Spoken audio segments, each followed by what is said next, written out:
네, 우리 가까이 계신 분들 인사하실 때 찬양대 찬양도 들었는데요. 그분이 내 부모님은 아니실지 모르겠지만 우리 한번 이렇게 인사하면 좋겠습니다. 베풀어 주신 은혜에 감사드립니다. 우리 한번 인사 나누겠습니다. 네, 베풀어 주신 은혜에 감사드립니다. 네.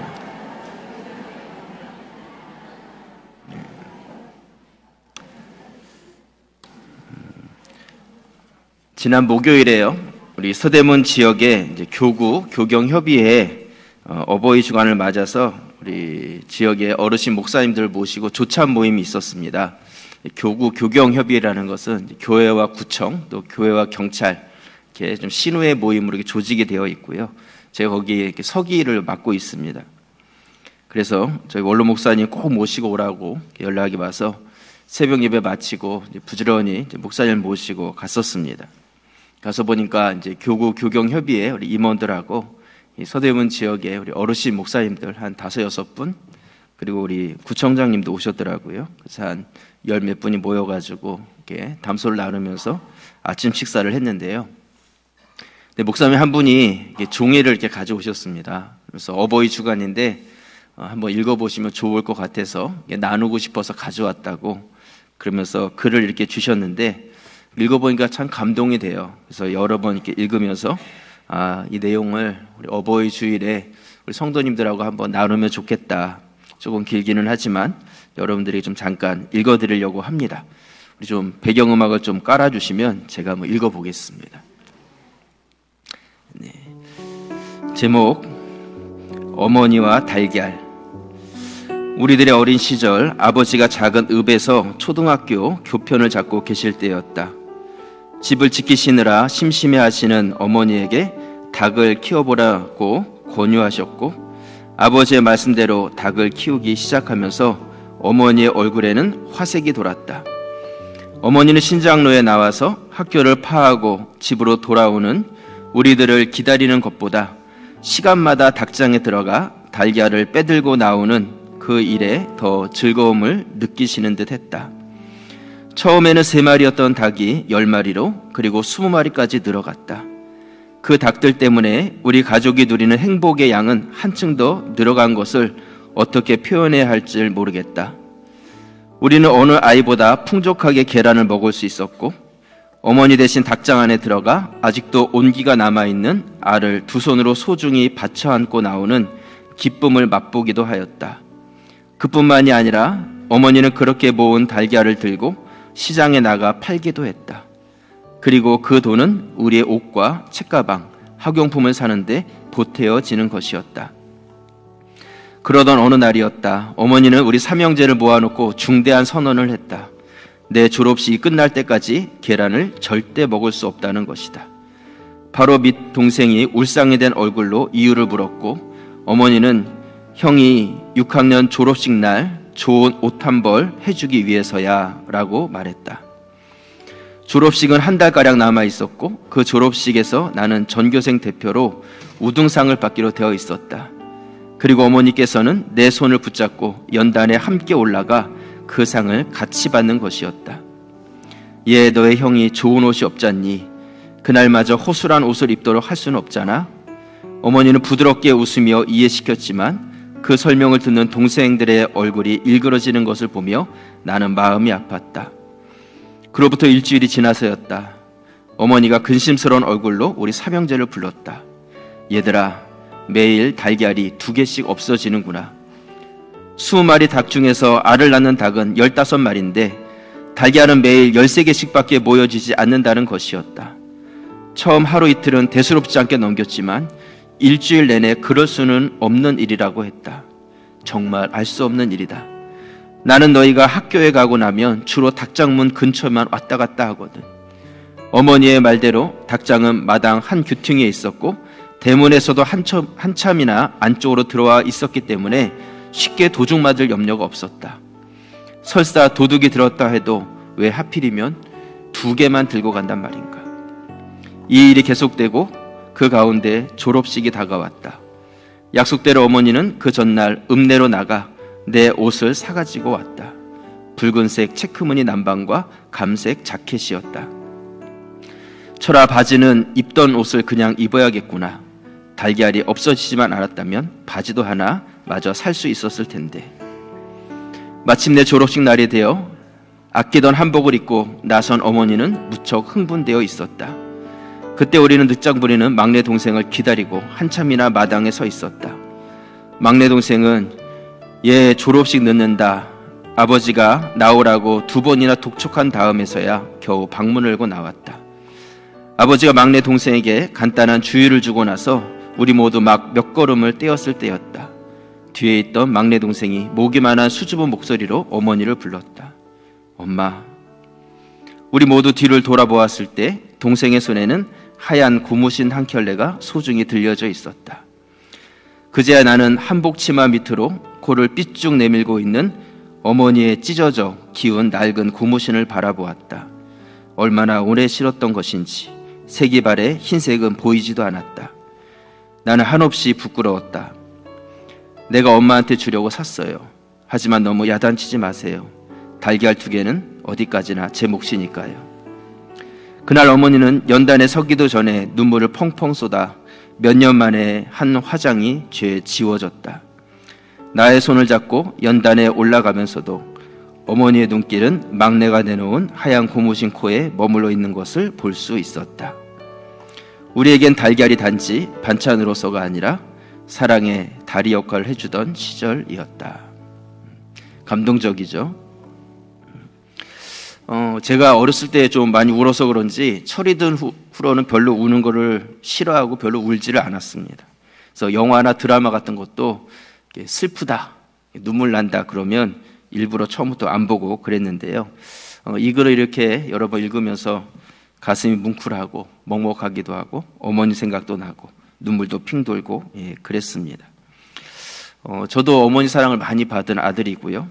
크게 속을 썩여드린 것은 아니지만 참 잔잔하게 속을 많이 썩여드렸던 그런 아들입니다. 생각해보면 참 죄송한 게 너무 많은데요. 저희 집이 이게 북한산이고 제가 중학교를 가게 되면서 연신내에 있는 학교에 학교를 다니게 됐습니다.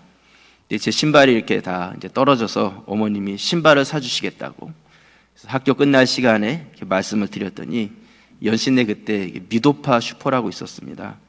그래서 그 슈퍼 앞에서 이제 만나기로 약속을 했는데 학교 마치고 그 슈퍼 앞에서 어머니를 기다리는데 어머니가 안 오셨어요. 근데 그때는 거기에 이제 앞에 육교가 있었습니다. 육교가. 그래서 그때 이 중학생들이 한창 가던 곳이 이제 오락실을 열심히 갔었거든요.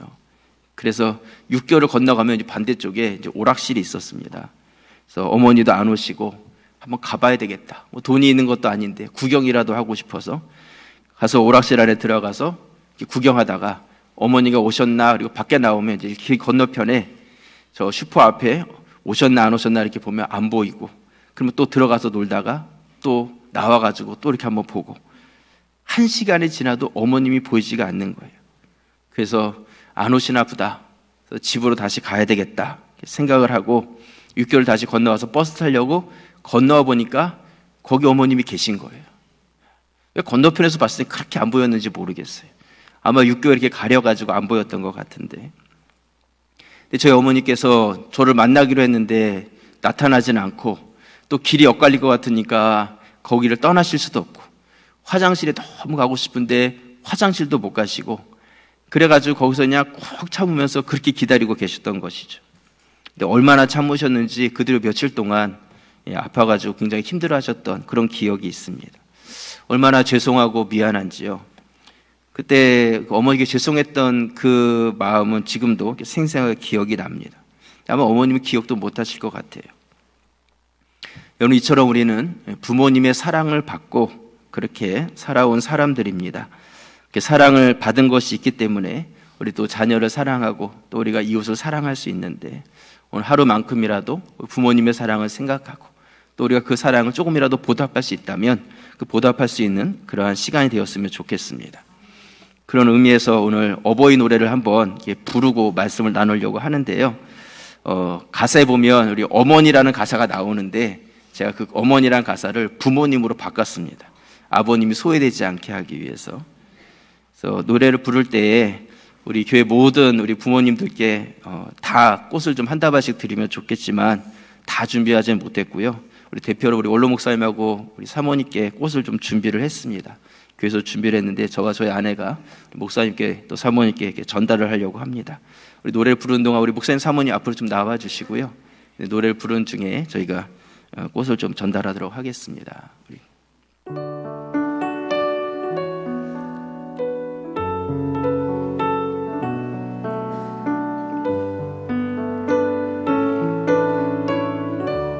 높고 높은 하늘이라 높고 높은 하늘이라 말들 하지만 나는 높은 게 나는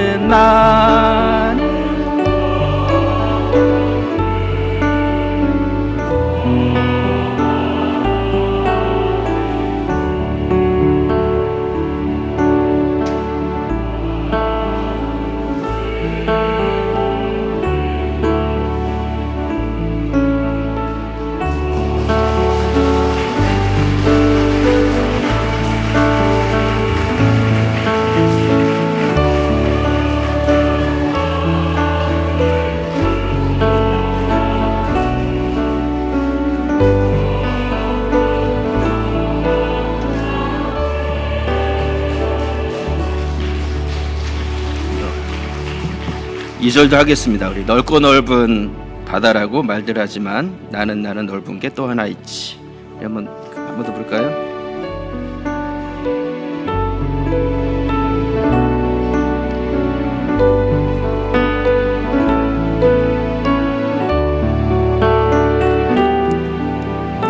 넓고 넓은 바다라고 말들 하지만 나는 넓은 게 또 하나 있지. 사람 되라 이르시는 사람 되라 이르시는 부모님 은혜 푸른 바다 그보다도 넓은 것 같아. 우리 감사의 박수들 하겠습니다. 감사합니다. 감사합니다. 오늘 읽었던 이 본문의 말씀, 모세가 태어날 때의 이야기를 기록하고 있습니다. 아기를 갖고 출산한다는 것은 굉장히 기쁜 일이죠. 하지만 이 모세의 가정은 아기를 낳는 것이 기쁠 수 없었습니다. 당시 히브리 사람들이 점점 많아져서 애굽에서 히브리인 중에 아들을 낳으면 무조건 나일강에 던져서 죽이라고 명령을 했기 때문입니다.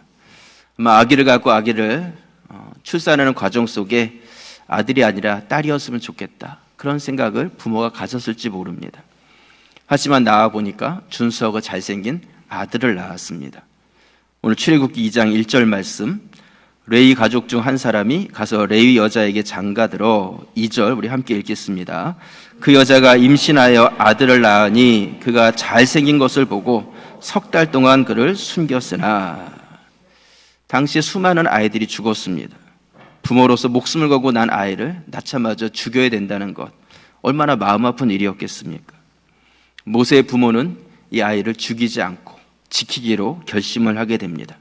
그래서 히브리서에서는 이 믿음의 장에서 이 모세의 부모의 믿음에 대해서 칭찬을 하고 있습니다. 히브리서 11장 23절에 보시면요, 우리 같이 한번 읽겠습니다. 믿음으로 모세가 낳았을 때에 그 부모가 아름다운 아이임을 보고 석 달 동안 숨겨 왕의 명령을 무서워하지 아니하였으며. 왕의 명령을 거역한다는 것은 목숨을 건 일이었죠. 모세의 부모는 모세를 위해서 왕의 명령을 무서워하지 않았다, 이렇게 말씀하고 있습니다. 여러분, 이것이 바로 우리 부모님의 마음이죠. 자기 자신을 헌신하고 희생하면서 자기의 목숨까지도 자녀에게 주고자 하는 것, 그것이 바로 우리 부모의 마음입니다. 오늘 어버이 주일을 맞이하면서 모세의 부모가 가졌던 그 마음을 우리가 살펴보고, 또 우리가 부모로서 가져야 될 마음과 또 우리의 부모님들께 좀 잊혀졌던 그 사랑의 마음을 다시 좀 회복할 수 있는, 되새기는 그런 시간이 될 수 있기를 바랍니다. 그래서 오늘 말씀의 제목은 모세의 부모입니다. 먼저 첫 번째로요, 모세의 부모는 무조건적인 사랑을 베풀어준 그러한 부모였습니다. 우리 출애굽기 2장 2절 말씀 다시 한번 읽겠습니다. 그 여자가 임신하여 아들을 낳으니 그가 잘생긴 것을 보고 석 달 동안 그를 숨겼으나. 모세 부모 이름이 여기 나와 있지 않은데 6장에 보면 모세의 부모 이름이 나오는데, 아버지는 아므람이라는 사람이고 어머니는 요게벳이라는 여인이었습니다. 이 부부가 결혼을 해서 처음 낳은 아들이 모세가 아니었어요. 딸도 있고 아들도 있었습니다. 아들의 이름은 아론이라는 이름이었고 딸의 이름은 미리암이라는 여인이었습니다. 근데 이러한 상황에서 이제 또 아기를 갖고 낳게 되었는데, 시대가 바뀌어서 이제는 남자 아기를 낳으면 죽어야 되는 그런 시대가 된 것이죠. 모세의 부모는 아들을 낳자 죽도록 버려두지 않았습니다. 그들이 믿음을 가지고 왕의 명령을 두려워하지 아니하고 이 아기를 숨겨서 키우기로 결정을 하게 됐죠. 그래서 말씀에 보면 석 달을 그렇게 숨겼다, 그렇게 말씀하고 있습니다. 근데 이 아기를 보호하는 그 이유에 대해서 오늘 성경에서 뭐라고 말씀하고 있냐면, 아이를 낳았는데 이 아이가 너무 잘생긴 거예요. 잘생긴 것을 보고 아기를 숨겨서 보호했다, 이렇게 말씀하고 있습니다. 아까 히브리서 말씀에서도 아름다운 아이였다, 이렇게 말씀하고 있고요. 또 사도행전 7장에 보면 스데반이 순교하기 전에 설교를 하면서 모세 이야기를 하는데요. 사도행전 7장 20절 우리 같이 한번 읽겠습니다. 그때 모세가 낳는데 하나님 보시기에 아름다운지라 그의 아버지의 집에서 석 달 동안 길리더니. 그러니까 모세가 가지고 있었던 이 외적인 아름다움, 잘생김, 이것이 아주 뛰어났던 것 같아요. 아마 천국에 가면 잘생긴 사람 중에 한 명이 모세가 아닐까, 그런 생각을 갖습니다. 여러분, 잘생긴 모세 보고 싶어서라도 꼭 예수 잘 믿고 천국 가시기 바랍니다. 예. 이처럼 이 모세가 외모적인 아름다움과 잘생김이 있었기 때문에 그를 보호하였다는 이런 말씀을 성경에 기록하고 있는 것이죠. 그렇다면 이런 생각을 해볼 수가 있죠. 못생기면 보호받을 수가 없는가? 못생긴 것도 서러운데 죽어야 되는 억울함까지 있다면 이런 일이 있을 수 있는가? 또 잘생긴 것도 아니고 못생긴 것도 아니고 애매하게 생긴 사람은 얘를 이거 죽여야 되나 살려야 되나 고민해야 되는 것인가? 우리가 그런 생각을 해볼 수 있는 것이죠. 근데 이 오늘 말씀에서요, 이 아기가 잘생겼다는 이것, 우리가 이전 성경에는 준수했다는 말을 쓰고 있는데 히브리어로 토브라는 단어를 씁니다. 이 토브라는 단어가 어디서 나왔냐면, 하나님께서 천지를 창조하시고 이 창조된 모든 자연 만물을 보실 때 심히 좋았더라, 이렇게 말씀하실 때 이 토브라는 단어를 사용하셨다는 것이죠.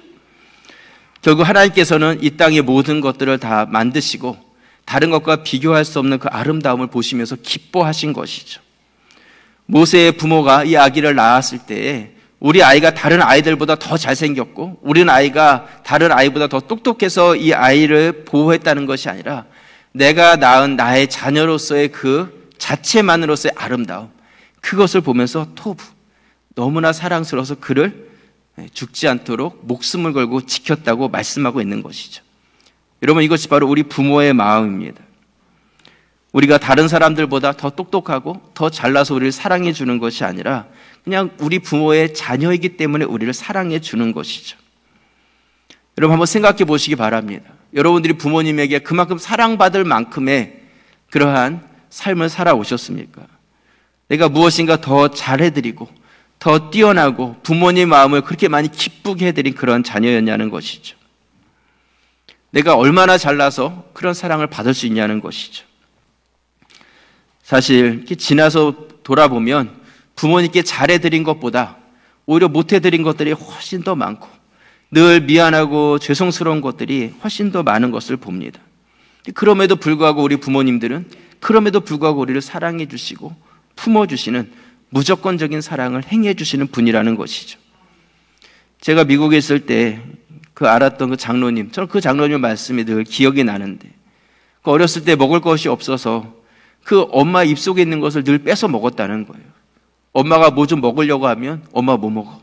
그리고 입을 벌리게 하고 그 엄마 입안에 있는 걸 꺼내가지고 자기가 먹었다는 것이죠. 요즘 아이들 같으면 뭐 말도 안 되는 소리 같은데 그렇게 자기가 자라왔다는 거예요. 그런데 그 장로님 말씀이 지금 생각하면 내가 얼마나 나쁜 아들인지 마음이 너무너무 아픈데 그때는 그것을 모르고 그렇게 자라왔다. 그런 이야기를 합니다. 여러분, 우리의 신앙생활이 어떻습니까? 늘 하나님께 죄송한 것이 더 많습니다.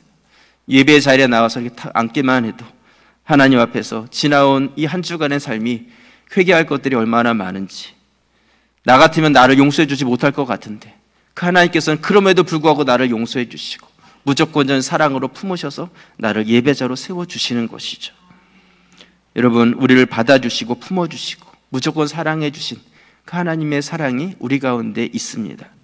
오늘 어버이 주일인데 여러분들이 그 부모님의 사랑, 하나님의 사랑을 우리가 받은 것을 기억하시고 오늘 하루만이라도 부모님께 보답하는 하루가 되시고 또한 그러한 사랑을 받았기 때문에 이제는 여러분들이 우리 교회 안에서 가자지교회 성도들이 서로 간에 서로를 넉넉하게 품고 무조건적으로 용납하고 하나 되고 이런 사랑이 흘러넘치는 우리 가자제일교회 우리들이 될 수 있기를 주님의 이름으로 축원합니다.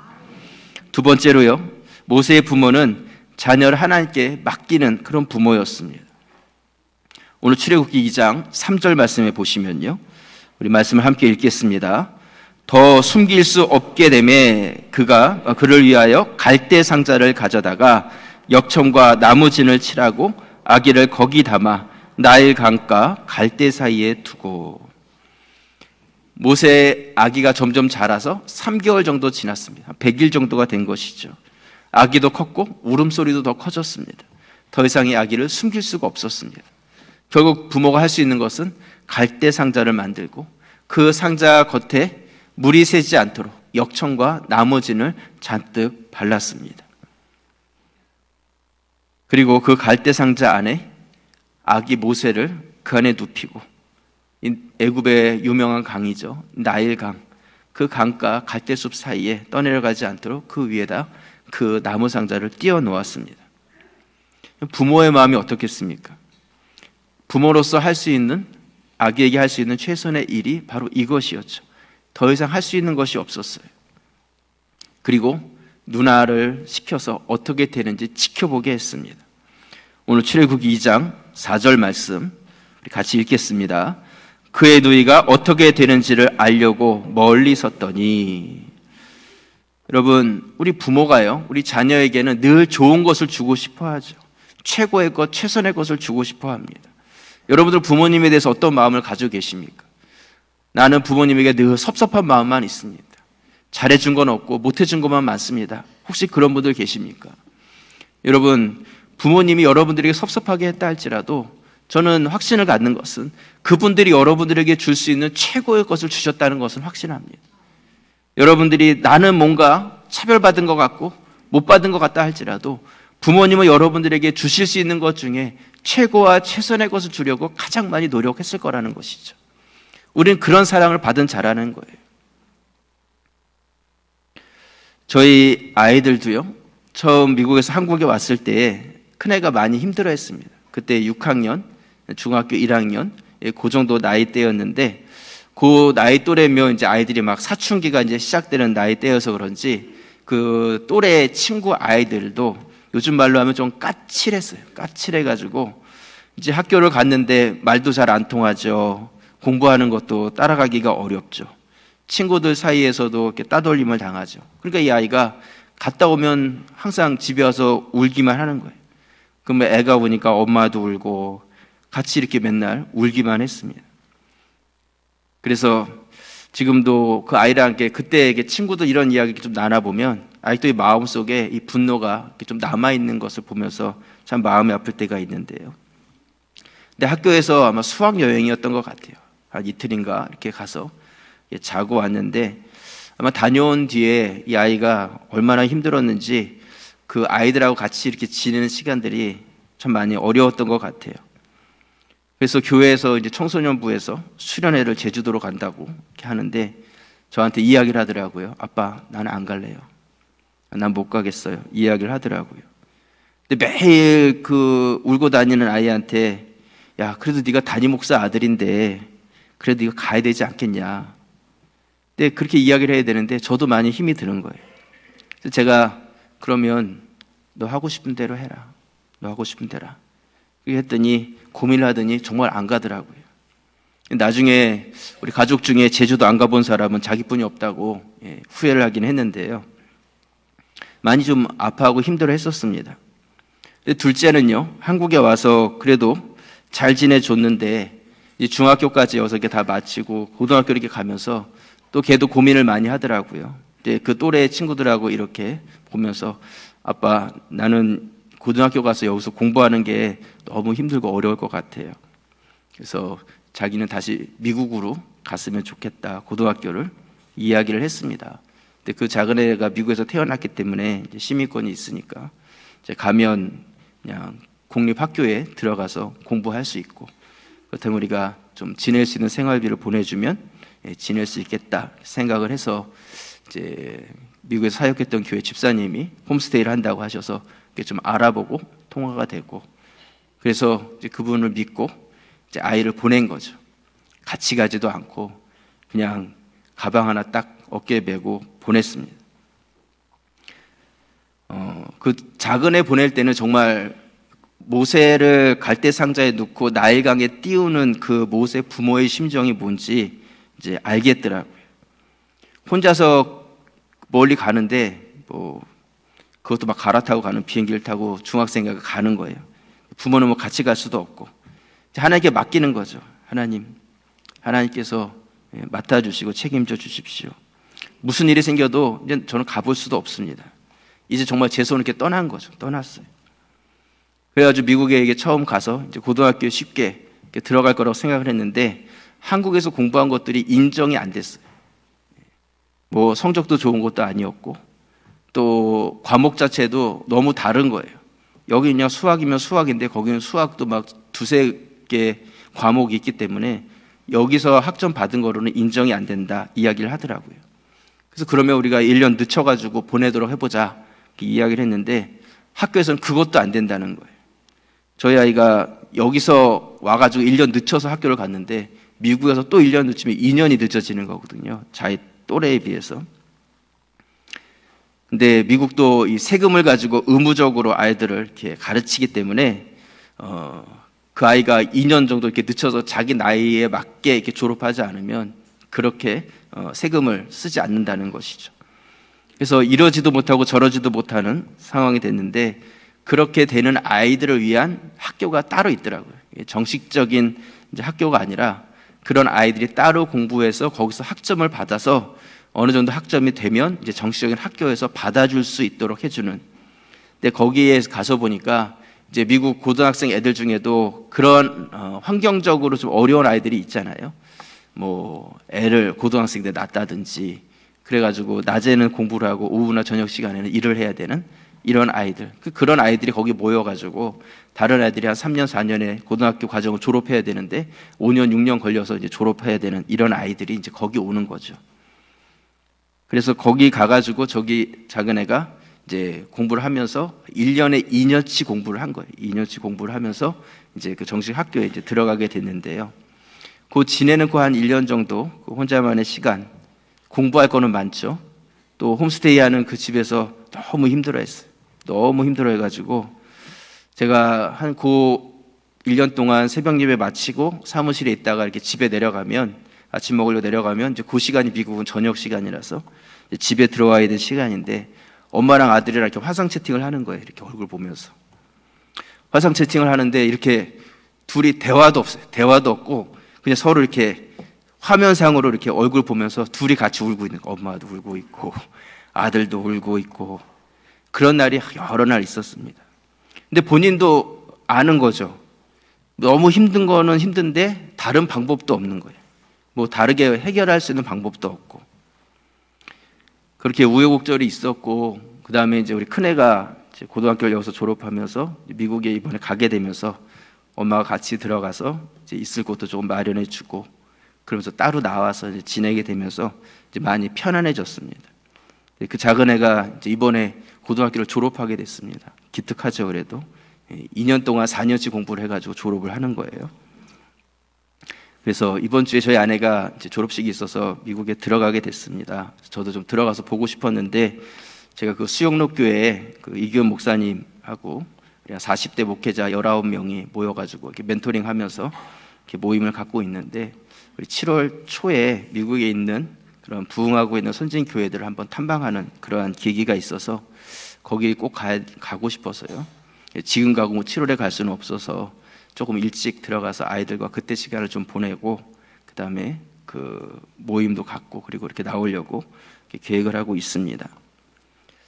이만큼 이렇게 지나서 이렇게 생각해 보면요, 한 7년, 8년 이렇게 지나갔던 것을 보면 어려움도 있었고 스트레스도 있었지만 그 시간들이 의미 없는 시간은 없었습니다.